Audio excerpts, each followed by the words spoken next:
please be advised that there is material that will be presented that is not AA conference approved material. We believe that Joe and Charlie clearly state when they present material that is not AA conference approved material.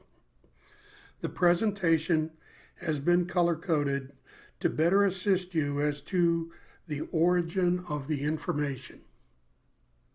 We thought well before taking this step, making sure that we were ready, that we could at last abandon ourselves utterly to Him. Now, I'm not smart enough to really know what happened that morning, but I know this: from that morning until this day, my life hasn't been the same. It was like I've been walking on the dark side of the street, and all of a sudden I'm walking on the sunny side of the street. Ever since, one day at a time, since that time.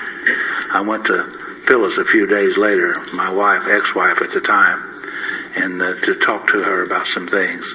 And if she was telling this story, she would say that I was her Ebby. There was something about my eyes, she said. I was inexplicably different, and she wanted to know what happened. You know, they always want to know what happened, don't they? I went to my mother, and I told her. She said, "Joe, you're different. What happened?" And I told her about that experience. You know, Bill, he asked Ebby, said, "What's happened to Ebby?" He said there was something different about Ebby. He was different. Bill went to Dr. Silkworth and said to him, "What's happened to me?" He said, "I don't know, Bill, but you better hang on to it. Anything's better than the way you were, you see." And after I've been sober a while, I read in that other big book. This guy was a blind man, and they asked him what happened to him. He said, "I don't know." He said, "I was blind, and all of a sudden I could see. I was drunk, and now I'm sober." That's what happened to me. Thank God. We thought well before taking this step, making sure we were ready, that we could at last abandon ourselves utterly to Him. And I think the word utterly means completely, wholeheartedly, the whole ball of wax. I hope you don't make the mistake I did. The first time I took step 3, I got down on my knees, which I seldom did in those days. I said, "God, I offer myself to Thee to build with me and do with me as Thou wilt. Relieve me of the bondage of self, that I may better take away my defect." And I said, now this pertains to my alcohol. Don't fool with my sex life. Don't mess with my money. I can handle that too. You take the alcohol, and I'll take care of the rest. God probably said, "Water in order. I can't go through it."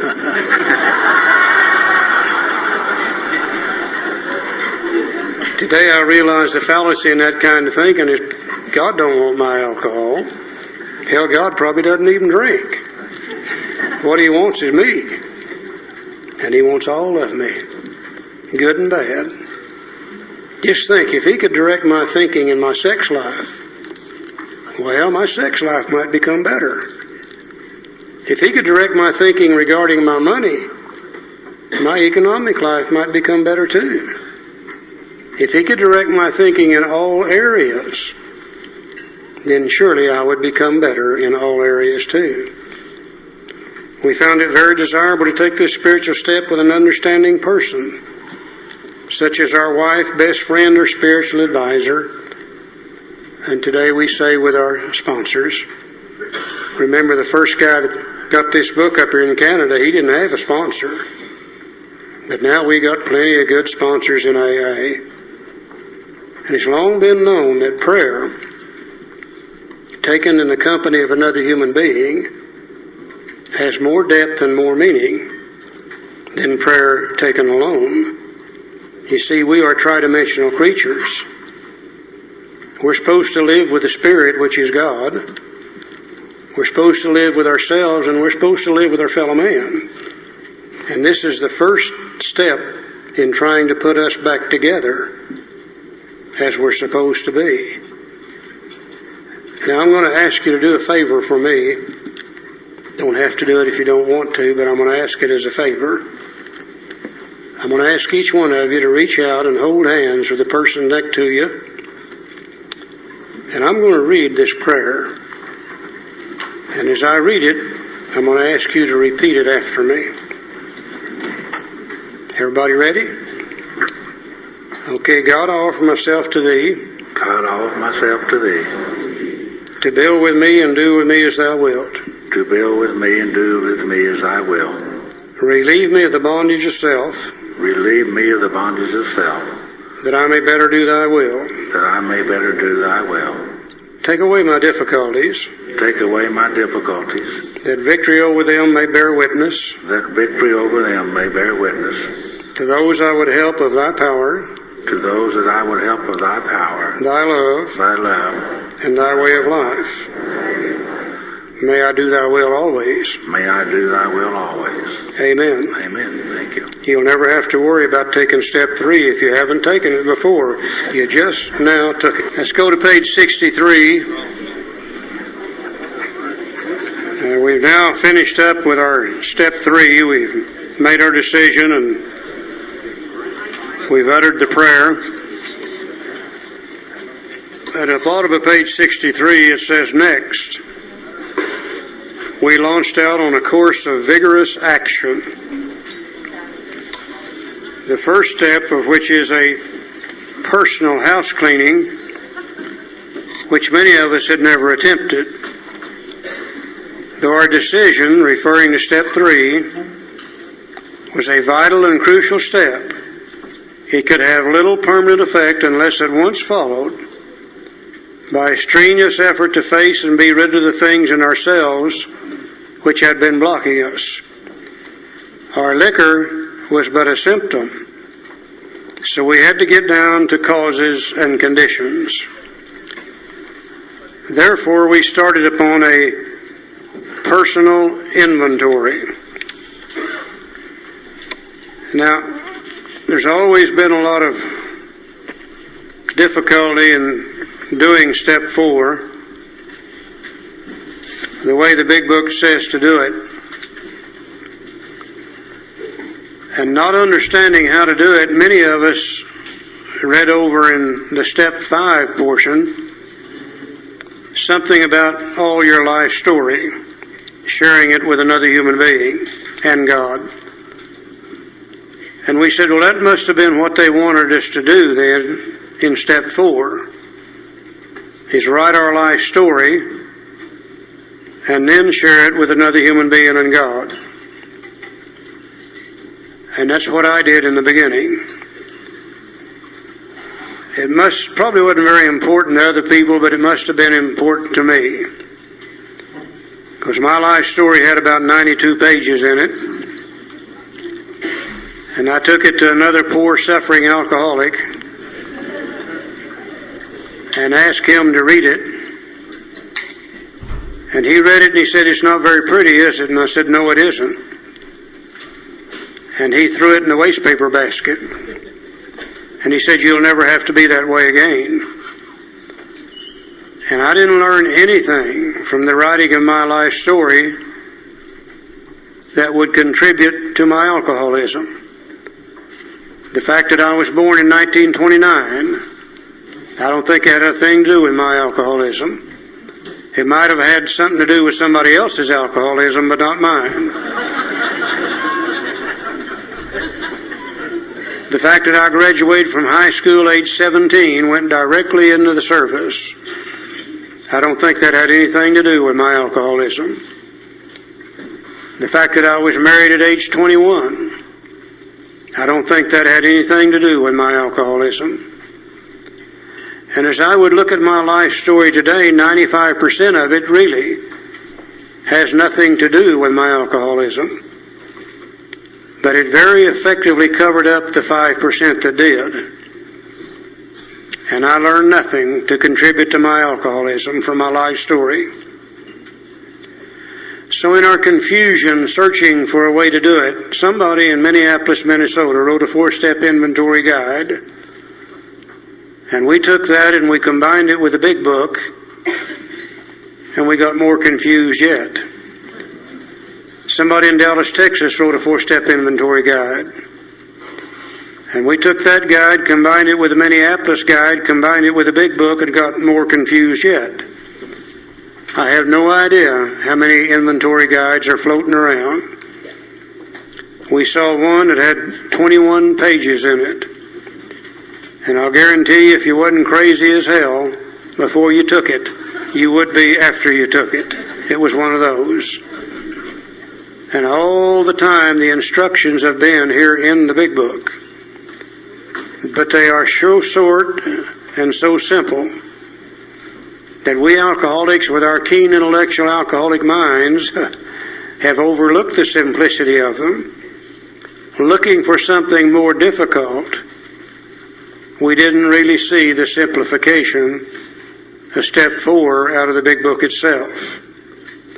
So what we want to do this afternoon is everybody just kind of relax and we'll look at a few simple words and we'll see if we can't see how simple this thing is. And the first thing I really like to look at is the time element between step 3 and step 4.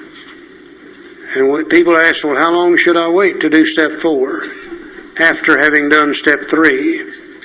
And we hear all kind of answers. 30 days, 60 days, 90 days, 6 months. We heard a professional in the field counseling people to wait a minimum of 2 years. And our question to that professional was, how many people have you killed with that statement? You see, we're trying to find a way to live what not only can we be sober, but we can be peaceful and happy and free. And we can have a little peace of mind and serenity and happiness. And the longer we procrastinate and put off step 4, the longer we stay restless, irritable, and discontented. The longer we stay filled with shame, fear, guilt, remorse, resentment, anger, intolerance, and all those good things that we alkies have. I don't know how long I could go under those conditions without taking a drink. And frankly, I'm not very interested in finding out. The book tells us when we ought to take it. At once after step 3. And that does make sense, doesn't it?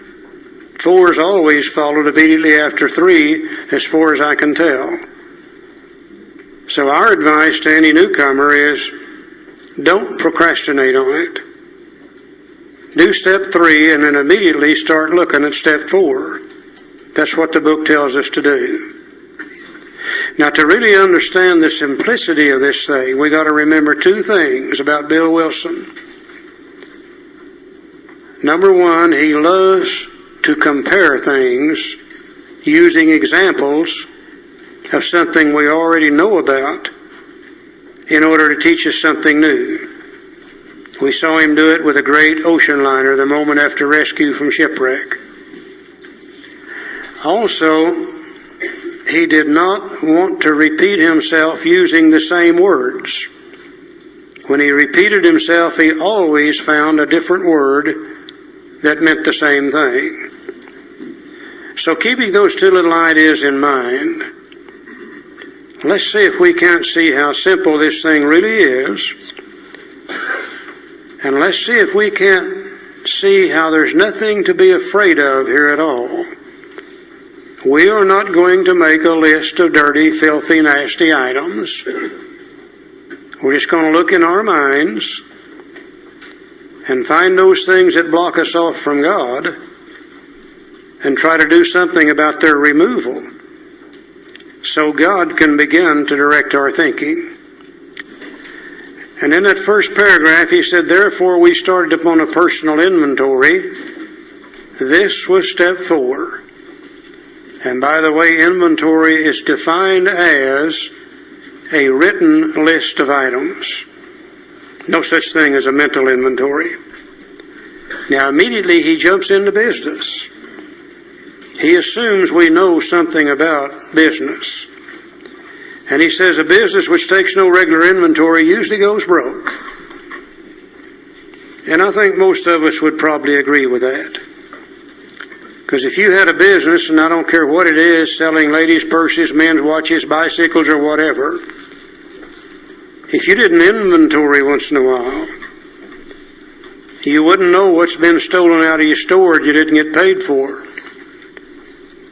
You wouldn't know what's been sold and you need to reorder new items and put them in stock so they can also be sold also. You'd end up with empty shelves and empty floor spaces. If you didn't inventory once in a while, well, you wouldn't know what's become damaged and unsaleable and out of style. And nobody wants to buy it. And it's sitting there in your store taking up valuable floor space and shelf space. You're probably paying borrowed interest on borrowed money that you got to put it in there in the first place. And you need to get it out of there so you can put good items in its place. If you didn't inventory once in a while in a business, you would probably go broke. And I think his first comparison is this. In our personal lives, we've got a business too.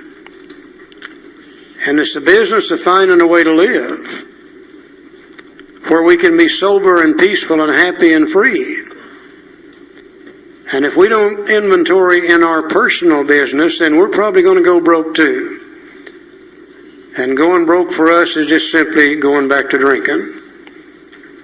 So whether it's a personal inventory or a business inventory, without it, we're probably going to go broke. Now he's going to tell us how to take a business inventory. And Joe's putting on the screen up here a little picture called Inventory Comparison. And on one side of that sheet, we're going to put business inventory. The other side of the sheet, we're going to put personal. And we're going to take some key words out of the big book and list them on this little picture that we got up here. He says taking a commercial inventory.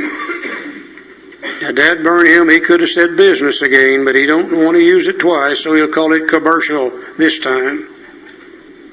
Taking a commercial inventory is a fact-finding, and we're putting fact-finding under business, and a fact-facing process, and we're putting fact-facing under business. It is an effort to discover the truth, and we're putting truth under business, about the stock in trade. And we're putting stock in trade under business. Now the stock in trade is what's in there to sell. The ladies' purses, the men's watches, the bicycles, or whatever they might be. One object is to disclose damaged or unsaleable goods. And we're putting damaged or unsaleable goods under inventory to get rid of them promptly and without regret. And we're putting promptly and without regret under the business inventory. If the owner of the business is to be successful, he cannot fool himself about values. He's going to have to be honest with himself. Now, he has a tendency to say, well, the reason these ladies aren't buying these purses is they just don't really understand what they need. He bought them himself in the first place. He hates to admit he made a mistake. And he may hold them in that store much, much longer than he should. And they're going to sit in there and they're going to cost him money every day that he's got them in there. The thing he needs to do is be truthful and honest with himself and realize that they're costing him money and nobody wants to buy them. And he needs to put them on sale in order to get rid of them, or he needs to get them out of there to open up the store for some good items. As long as the damaged and unsaleable goods are in there, then they block out the good, saleable items. And if he doesn't do these things, he's probably going to go broke. Would anybody have any quarrel with that statement the book's just made? That we're going to go in there, we're going to try to find the facts. When we find them, we're going to try to face the facts. We're going to try to discover the truth about the stock in trade. And we are looking for damaged and unsaleable goods. The good items don't cause him to go broke. They resell over and over and over again, and he's making a profit on them. He's looking for the damaged and unsaleable goods. When he finds them, he's going to get rid of them promptly and without regret. Always dealing with the stock in trade that is damaged and unsaleable. Anybody have any quarrel with that? Okay, watch him. He said we did exactly the same thing with our lives. In other words, he wants us to do in our lives what he just told us to do in the business inventory. And he wrote a little step for us. And he used a series of words in that step, which mean the same thing as the words that he used in the business inventory. He said we made a searching, and we're putting searching straight across from fact-finding, to search out the facts, to find the facts. We made a searching and fearless, and we're putting fearless straight across from fact-facing, to look at them truthfully, fearlessly. We made a searching and fearless moral, and there's where we got in trouble. We said, oh crap, there it is. There's that list of dirty, filthy, nasty items. And we don't want to look at them, much less show them to somebody else. Now, I'm not sure what all Bill Wilson knew, but I know one thing, this guy understood the English language. And I believe if he'd wanted you and I to make a list of dirty, filthy, nasty items, I think he would have said we made a searching and fearless, amoral or immoral inventory. He didn't say that, he said moral. And it bugged us and bugged us and bugged us, till finally we went back to the dictionary. And moral in the dictionary is defined as truth. Things as they really are, the right and wrong of any given situation. So moral means the same as truth. We made a searching and fearless moral inventory of what? Of ourselves. We're the only stock in trade that we've got in this business of staying sober. Nobody else can make us sober and nobody else can make us drink. Now, I'll agree, they can make us thirsty as hell once in a while, but they can't make us drink. We decide whether we drink or not. Now, what part of us decides whether we drink or not? Is it our body or is it our mind? The real problem of the alcoholic centers in the mind rather than the body. So as I make this searching and fearless moral inventory of myself, I'm going to look into my mind and I'm going to find those flawed thinking processes that block me off from God and carrying out the decision I made in step 3.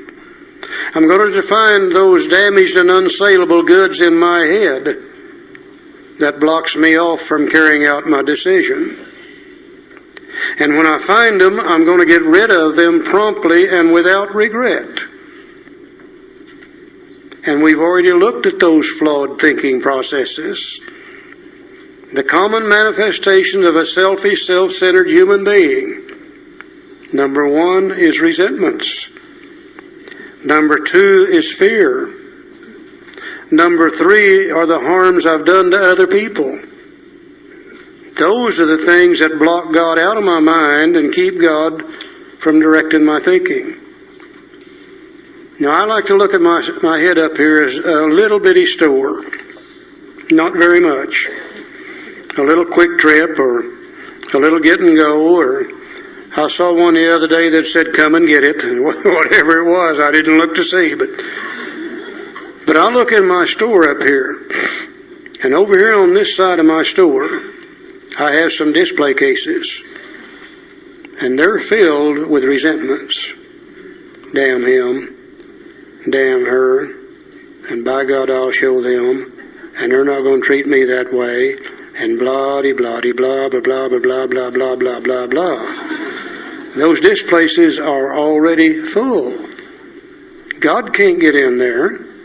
God's thinking can't enter there because those resentments have very effectively blocked him out. And the resentments are controlling the way I think, and God can't. It's just that simple. Over here on this side of my store, I've got a file cabinet, and it's filled with fear. Oh my God. What's she going to do when she finds out about this one? Oh my God, what's the banker going to do when that hot check hits there? He's already told me he'll file on me. Oh my God, is that my car sitting out in the front, the front end all torn up? Oh my God, and on and on and on. God can't get in that file cabinet. He's very effectively blocked out by the fears in there. Back here in the back of my store, I've got guilt and I've got remorse. You know, we're not drunken bums. We know the difference between right and wrong. We do those things that hurt other people, and the guilt and remorse just literally eats us up. And that little storeroom back there is completely filled with guilt and remorse, and God can't get in there.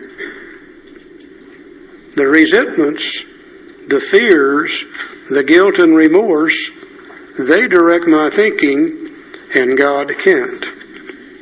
Now, if I want to have peace of mind, serenity, and happiness, I'm going to have to do something about the removal of those things. God will not take them away from me. He will let me live on self-will till the day I die. This is a job that I have got to do. Now, thank God my book is getting ready to tell me just exactly how to look at these damaged and unsaleable goods. Just exactly how to see the truth about them. Just exactly how to get rid of them. And the greatest thing of all is going to show me how to keep them from coming back in the future. And when they're gone, then God's thinking can enter. But until they're gone, God's thinking is very effectively blocked out. So let's just kind of sit back and look at a few simple words and see if we can't see the directions. I'm not going to call them suggestions. Let's see if we can't see the directions on how to do something about seeing the truth behind these damaged and unsaleable goods, and about how to how to get rid of them. He said resentment is the number one offender. It destroys more alcoholics than anything else. From it stem all forms of spiritual disease, for we've been not only mentally and physically ill, we've been spiritually sick. When a spiritual malady is overcome, we straighten out mentally and physically. In dealing with resentments, we set them on paper. Now, before we begin to set them on paper, let's look at what a resentment really is. A resentment comes from two old words. re. Anytime you see re in front of another word, it always means to do again, to do over. Sentiment comes from an old word called sentire, which means to feel. So the word resentment means to re-feel over and over and over again the harms that have been done to us, the anger that we feel toward those people, and etc. Now, playing these resentments over and over is kind of like a football game. You all got some good football up in this country, just like we got down in the States. And you go to a football game, and the quarterback will throw a pass to a receiver. And one thing they've done, they've learned to throw it way up in the air where the opposing team can't catch it. And the receiver has to jump up in the air to get hold of that ball. Now, the opposing team has learned that the time to hit him is just as soon as his fingers touch that ball, while he's still up in the air, you just knock the hell out of him. And you might be able to break that ball loose. And they hit him while he's still up in the air, and they turn him upside down, and he falls on his head, and his neck bends one way and his arm bends another way and his legs split apart, and he's hurt. You can see it very plainly. He's laying on the ground and he's hurt. Now, a football game is just like the game of life. You're not going to stop it. If this guy gets hurt in a football game, they're going to do one or two things. They're going to run out there and check him out, and if he hadn't hurt too bad, they're going to pump a little air at him, and he's going to get up and the game's going to start over. If he's hurt too bad, they drag him off to the side, they put somebody in his place, and the game starts over. You're not going to stop the ball game for very long. Now, the announcer up in the booth, he's got a resentment machine. Because after a while he says, let's look at that again. And this time it's in slow motion and living color. And my God, it looks twice as bad as it did the first time. You really see that expression of pain on his face. You see how far that arm bent back, how far his neck went sideways, how far his legs spread apart. And it looks twice as bad this time as it did the first time. And after a while, the announcer says, let's look at that again. Now, the game's been going on for 15 minutes. But the announcer, through his resentment replay machine, he's up there bouncing this guy up and down, up and down, up and down, all through. Now, we alcoholics, I guess other people do too, but we alcoholics have a resentment replay machine up here in our head. And we get up in the morning and we clean the lenses on it. We don't want to miss anything. We adjust it in living color. We want to be sure that we see exactly what it looks like. We shine it on the world all day long. And we record up here in our mind everything that they do to us that's bad. Now, we don't record nothing good. We record what they do to us that's bad. We go home and sit down in the evening in our easy chair, play it over in our mind and make ourselves sick and blame it on others. Now, there's some days, though, that they won't do anything bad to us. And that's a bad day for an alcoholic. Because we got that sucker cleaned up and tuned up and we're shining on the world and they won't do anything that we can record that day. You know what we do then? By God, we record what they're thinking. That's what we do. How many times have they looked at us sideways and we recorded what he was thinking when he looked at us? Bad thing about a resentment. Bad thing about a resentment, because every time we play it over, we're not always truthful with ourselves. And each time we play it over, we tend to distort the picture just a little bit. And we make what they did worse, and we make what we did less, and we make the pain just a little bit deeper, and let us play it over in our head long enough, we're able to say, well, I'll just standing there doing nothing. And they come along and did it to me, and it's all their damn fault. One of the worst things about a resentment is if you keep throwing it out there long enough, sooner or later it's going to turn around and come right back at you. And it comes right back at you, and we begin to resent ourselves for being in a position to have those things happen to us, and we can't stand self-resentment. And after a while, self-resentment turns into self-pity. And self-pity is the sickest feeling a human being can have, and we alcoholics love self-pity. We love to get up in the morning and put it on as a cloak of dignity, and we leave the house and we say, here we come, mean old world, just do it to us. I know you're out there waiting on me. You're going to get me sooner or later. If you don't think we alcoholics love self-pity, you try to feel sorry for one of us, and we'll tell you in a hurry, don't you feel sorry for me. That's my damn business, not yours.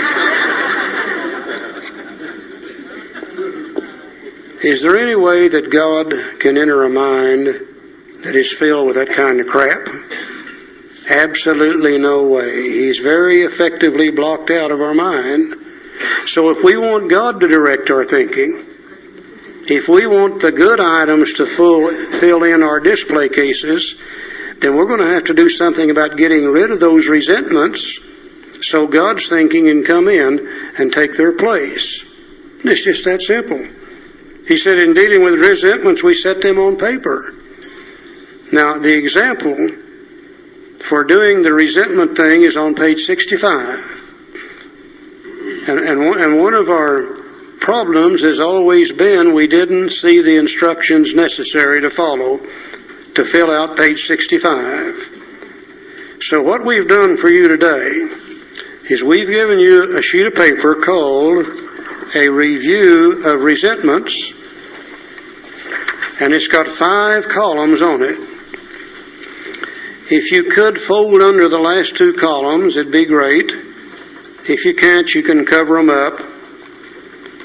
And then you would have the same 3 columns on the resentment sheet that we have on page 65. Column 1, I'm resentful at. Column 2, the cause. And column 3, affects my. And under affects my, he's talking about the basic instincts of life. That's why it was necessary for us to cover them a while ago, so we would be able to understand column 3 in the big book. He put it in here, but he didn't explain it. I don't think he could, but he did in 1953, when he wrote the 12 and 12. Okay, let's see now if we can't see the simple little instructions, simple little directions on how to fill out this blank sheet of paper, Joe. I'm going to need a pencil a little bit. We're taught to read from left to right. And if you look at this form on page 65 and begin to look at it from left to right, you would go to the first column, say, I'm resentful at, and you'd come up with a name like Mr. Brown, and you'd write down the name. Then you'd change your mind and go to the next column and put down the cause. And then you'd change your mind what part of self was affected. Then you'd go back to the first column and change your mind again and write down Mrs. Jones. Then you change your mind again and go to the cause. Now, if you got a mind like mine, pretty soon your mind goes tilt. And you say to yourself, just like I did, oh heck. Or words to that effect. What they want from me anyhow is my whole life story. They don't even want this. So I just skip over this stuff because I didn't understand how they did it. But we've been looking at this for quite a while. And we think that we go from top to bottom rather than left to right. We go from top to bottom where our minds are on one thing and one thing only. Seems to work out better that way. And for instance, he's in first column, I'm resentful at Mr. Brown, Miss Jones, my employer, my wife. And I write down all those things. And leaving that space is very, very important. Because in our book says this, in dealing with resentment, we set them on paper. We listed people, institution, or principle with whom we were angry, period. Stop right there and fill out those names of the people, the principles, and institutions with whom we're angry, leaving a little space between each one of them, just like Bill did. The people is self-explanatory. Institutions are such things as the police department, the Internal Revenue Service, the post office, all those institutions that we get so upset with when we're out there doing our thing. Principles are the old guiding, I hate to use the term spiritual laws that we've heard throughout our entire lifetime that interfered with our style of living. 10 Commandments are a set of principles. And when I was out there drinking, doing my thing, I don't want to hear nothing about the 10 Commandments. I'm breaking all of them except one, and might have even broken it too while I was in a blackout. I have no idea. Another old principle I always hated said, what goes up must come down. Never cared for that. Another one said, what you give out's what you get back. Never cared for that. Another one said, there are no free rides. You'll pay for what you receive. Never cared for that. And one my dad used to use on me that infuriated the hell out of me. He said, son, when you lay down with dogs, you're going to get fleas on you every time. And all those old principles that interfered with our style of living, if we don't like them, we write them down here. Now, what could be more simple? You don't have to have a high education to do this. If you can't write, you feed the names to somebody else. Let them write them down for you. I've never seen an alcoholic yet that did not know just exactly who and what, by God, we're mad at. We spend hour after hour after hour sitting around in bars talking about it. All we got to do is take it out of our head, list it on a sheet of paper. If we list it like a book shows and leave those spaces between names, you can probably on a sheet of paper get about 8 names. They came to me and they said, make a list of your resentments. And I said, I don't have any. They said, oh, surely you do. Let us explain what a resentment is to you. And they explained to me it was to re-feel those old hurts and angers and pains. And I said, oh, yeah, I got 1 or 2 of them. And they said, well, get it on paper. And I began to list, and the next thing you know, I'd listed 8 names. I got another sheet of paper, and wasn't long when I'd listed 8 more, and another sheet of paper, and I got up to about 152. I said, man, you madder than hell than everybody. I didn't know that. I did not know that. You can only see one resentment at a time in your head. And I don't think we'll ever see how many resentments that we really do have. How much they control and dominate our thinking until we get them all down on paper and see them in their entirety for the first time. Now, we've made a decision to let God direct our thinking. And if we've got that many resentments, then the resentments are directing our thinking and God can't. And it's just that simple. Man, I learned something valuable just by filling out column 1. How many resentments I really do have, and how much they control me and dominate my thinking. And if they're controlling and dominating my thinking, or controlling and dominating my action, and they got control of my life. I didn't know that till I filled out that first column. The book says, from it, the resentment, stem all forms of spiritual disease. When the mind becomes a resentful mind, it just doesn't get resentful one place. The mind is resentful. It gets resentful everywhere you look because we got a resentful mind. That's why we're mad at everything and don't know it. The next instruction, second column. We ask ourselves why we were angry, period. Stop right there. And beside each name, and simplicity is the key here, you notice that they only use 4 or 5 words to describe the cause in each instance. Well, he's mad at Mr. Brown. Well, why? Well, his attention to my wife. Told my wife of my mistress. Brown may get my job at the office. Now, I don't even know Mr. Brown, but I'm pretty upset with him myself. I'm mad at him already. Yeah, if he's doing all that. And he's mad at Mrs. Jones. Well, why? She's a nut. She snubbed me. She committed her husband for drinking. He's my friend, and she's a gossip. She put my best drinking buddy in the nut house, and she's talking about it. And I'm resentful at her for that. I'm really upset with my employer. Why? Well, he's unreasonable and unjust and overbearing. Probably said, say, Jim, by the way, where were you all day yesterday anyhow? Overbearing as hell, unjust. Yeah. Threatens to fire me for my drinking and padding my expense account. Now, that's unreasonable as hell, isn't it? Yeah, narrow-minded individual. Now, he's really upset with his wife. Why? Well, she misunderstands and nags, and she likes old Brown. Uh-oh. And she wants the house put in her name. You start tying all that together, it's time to get a little resentful, isn't it? See? But simplicity is the key. 4 or 5 words to describe the cause. And that's very important to be simple here. As I filled out column 2, I began to realize something that's turned out to be very valuable for me. I began to realize it's really not the people and the institutions I'm upset with. It's what they've done to me that's got me upset.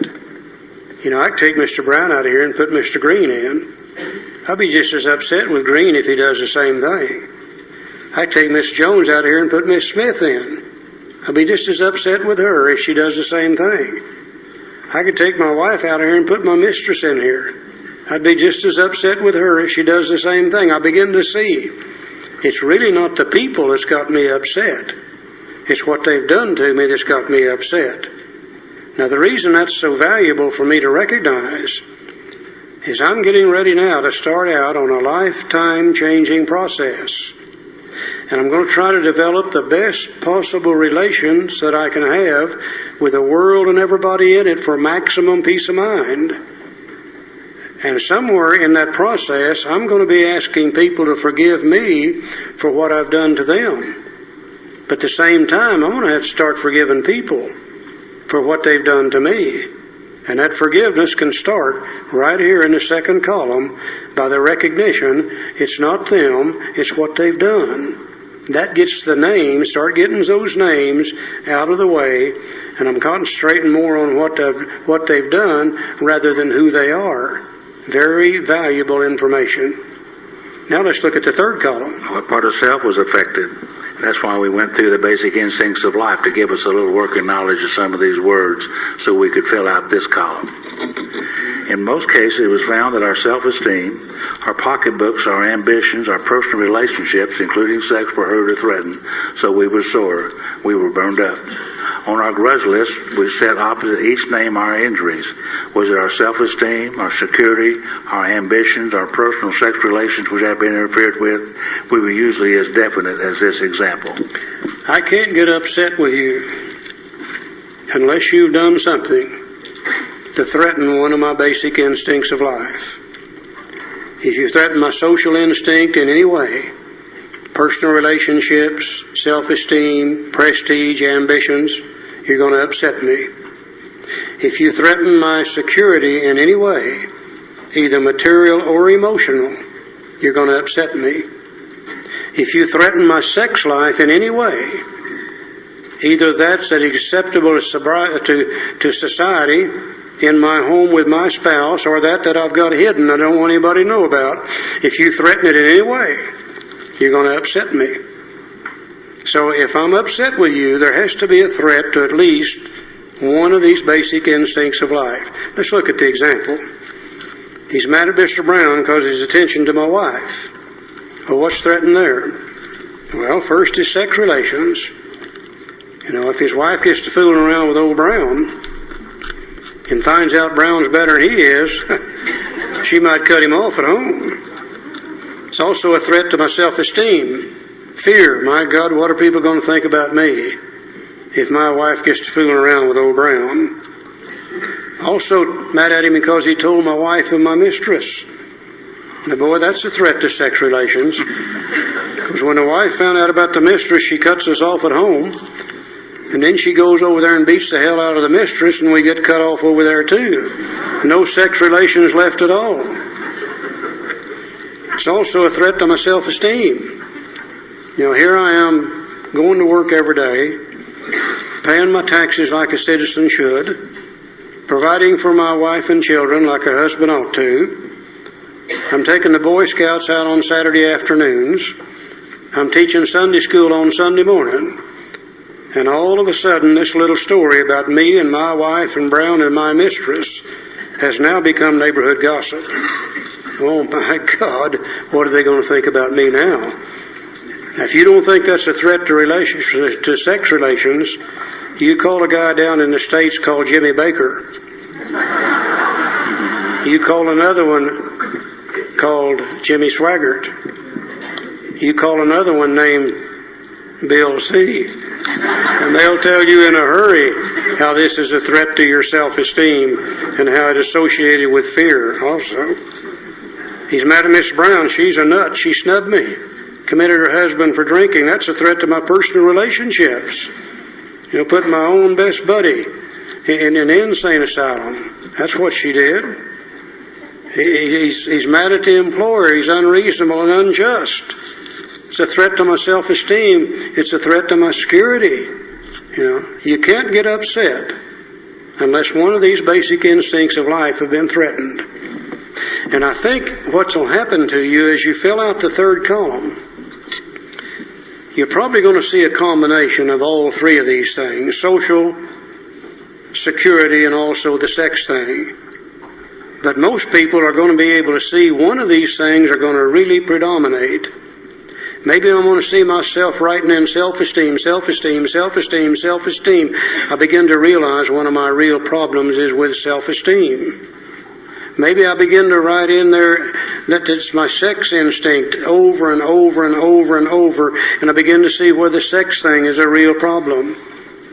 If I keep seeing myself writing insecurity, security, security, I begin to see where the fear of insecurity is my real problem. We're going to be able to see which one of those is really going to stand out, and in most people, one of them, at least one, will really, really predominate and stand out. As I filled out the third column, I learned, I think, the most important thing I've ever learned. And the first time in my life, I learned where anger comes from. I've always had a problem with anger. I've always acted and reacted in anger and hurt other people, and I'd be ashamed of myself, and I'd say, I'll not do that again, and I'd turn right around and do it over and over and over. You can't do anything about a problem till you understand the problem. And I always thought anger was just one of those things that flitted into your mind, and you could do nothing about it to control it and take care of it. Today I realize that anger comes from a threat to one of my basic instincts of life. And if my relationship with God is right, if my instincts are under control, you can say or do anything to me you want to, and you're not going to make me angry. But I'll guarantee you, if my instincts are not under control, and my relationship with God is not right, about anything you say or do to me is going to make me just madder than hell. A good example, this lady named Barbara that I'm married to today. You know, she's a great Al-Anon, got a great program. But Al-Anons get sick in self-will also. Now, they don't like to admit that, but once in a while they do. And Barbara might do something through self-will that threatens one of my basic instincts of life. And when she does, it hurts. And when she does that, one or two things are going to happen. If my basic instincts are under control, if my relationship with God's okay that day, I find that I'm able to say to myself, well, the poor old thing, they're just like us, and they can't help it any more than we can, and it'll just slide off of my back, and I go right on about my business, and I have a good day. Now, 30 days later, though, the same lady does the same thing. And this time, my instincts are not under control. My relationship with God's not quite right. And I react with anger. And I romp and I stomp and I raise hell with Barbara and everybody around me all day long. Same lady did the same thing. But my reaction to it is entirely different, based upon my relationship with God and whether my instincts are under control. Thank God I've learned that. Because you see, I can't do anything about what Barbara does. I can't do anything about what any other human being on earth does, but I can do something about my reaction to it. And if my relationship with God's right, my instincts are under control, I don't have to get mad, and I'm in much less chance of getting drunk than I am if I allow myself to go ahead and be angry. Resentment is the number one offender. Kills more of us than anything else does. Now, we filled out these three columns, and we've learned three very valuable things. Column one, we've learned how resentful we really are, how much those resentments control our thinking, and God can't. Column two, we've learned it's not them we resent, it's what they've done to us. Column three, we've learned it's not even what they've done to us. It's how we have chosen to react to that based on our own basic instincts and our relationship with God.